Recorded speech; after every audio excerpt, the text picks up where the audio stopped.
So here we have to select which is correct about the wavelength of electron and alpha particle. It's given in the question, electron and alpha particle are accelerated by a same potential difference. So here we need an expression which is relating the wavelength and potential difference in terms of charge, which is nothing but lambda is equal h divided by root of 2m times q times v. So here we have two particles. So first one is an electron. So we can write h divided by root 2, m is a mass. So mass of electron times q is a charge of electron. So we can write QE times V. So here we are not going to write VE because it's given in the question. Both particles are accelerating with the same potential. So now we can write same for alpha particle. So lambda alpha will be equal to h divided by root of 2 times mass of alpha particles times charge of alpha particles times potential difference.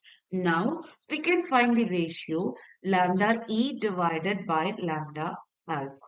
So which will be, so it can be written as h divided by root of 2me times qe times v divided by h divided by root of 2 times em alpha times q alpha times v.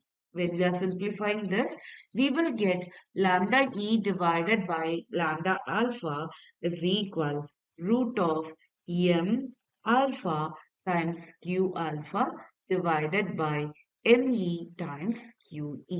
It's known that the mass of alpha particle will be equal to 4 times the mass of proton, and we can write the charge of alpha particle will be equal to 2 times of electron charge. So it's known that charge of electron is E.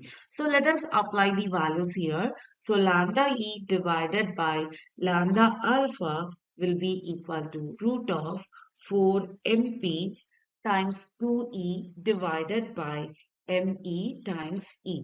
When we are simplifying this, we will get root of 8mp divided by m. Now we can apply the value of EMP and ME, then we will find the value of ratio. Or else it's known that ME is always less than MP. So here, based on that, we can write lambda E will be greater compared to lambda alpha based on the mass relation. So the correct answer for this question is option A here.